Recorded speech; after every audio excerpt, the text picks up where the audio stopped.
7bet lažybos. 7bet. Dalyvavimas azartiniuose lošimuose gali sukelti priklausomybę. Sveiki, krepšinio gerbėjai, esu komentatorius Vaidas Čeponis. Na ką, atšilo oras, pakilo noras žiūrėti dar daugiau krepšinio ir šią savaitę nestiks intriguojančių dvikovų tiek Eurolygoje, tiek Lietuvos krepšinio lygoje. O jūs nepamirškite prenumeruoti mano YouTube kanalo. Balandžio 2 dieną dėmesio vertas mačas vyks Stambule, kur Šaro treniruojama Fenerbahčė priims jo buvusią komandą Barceloną.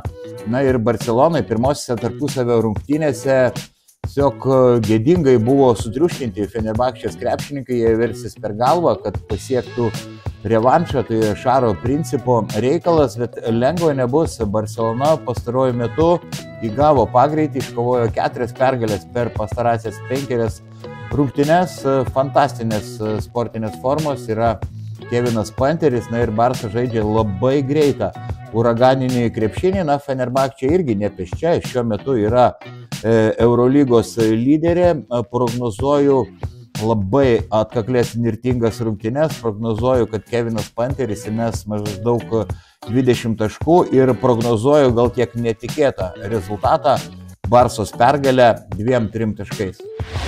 Balandžio 3 Kauno Žalgiris priims Belgrado Partizaną. Na, žalgiriečiai nebepateks į krintamąsias varžybas, tačiau jie toliau kovoja dėl garbės, dėl pinigų, kurie skiriami už kiekvienas laimėtas rungtynes, ir aš manau, kad Žalgiris pasistengs trinktelėti durimis, padėkoti savo žiūrovams, šiek tiek pagerinti nuotaiką. Na, bet lengva tikrai nebus. Partizanas labai neparanki komanda Žalgiriui ir šį sezoną, ir pastaraisiais metais Belgrado klubas prieš žalgiriečius laimėjo pastarąsias visas 6 tarpusavio Eurolygos rungtynes. Kita vertus, dabar į duobę yra kritusi Belgrado komanda, nebeturi kur trauktis, nebeturi daug šansų patekti į krintamąsias varžybas, žūtbūt reikia laimėti Partizanams.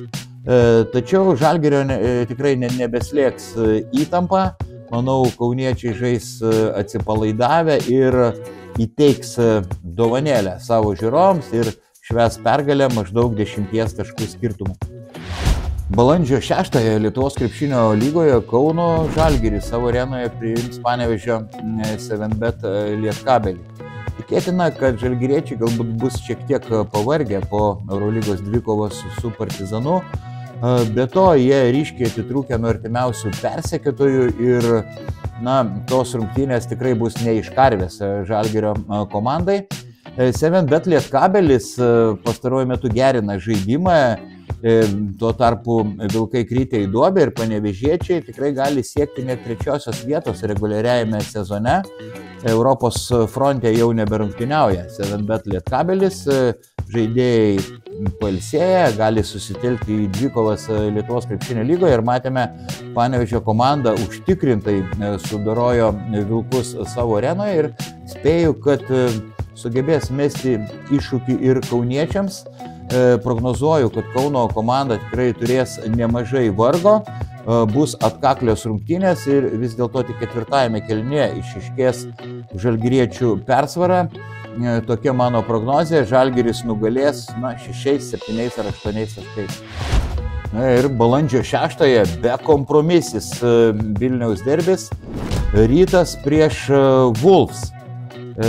Pastaruoju metu tikrai liūdnai gana atrodo Wolves komanda patyrė 2 pralaimėjimus iš eilės, net 110 taškų praleido mače su Šiauliais, buvo kiaura kaip rėtis gynyba. Tuo tarpu Panevėžyje stipriai buksavo Wolves puolimas, į 7bet Lietkabelio krepšį Vilkai įmetė tik 64 taškelius. Labai trūksta traumuotų Mareko Blaževičiaus, Mato Jogėlos. Tuo tarpu į Ryto gretas sugrįžo Ąžuolas Tubelis, jo labai trūko ir šį kartą aš manau, kad Rytas turėtų užtikrintai laimėti, be to Vilkų legionieriai Andriusas Tarmanas labai prastos sportinės formos nuojauta kužda, kad Rytas iškovos pergalę dviženklių skirtumų maždaug 12-13 taškų. Tai buvo mano komentatoriaus Vaido Čeponio prognozės. Nors Žalgiris nebeturi šansų patekti į krintamąsias Eurolygoje, palaikykime Kauno komandą ir visiems sėkmės.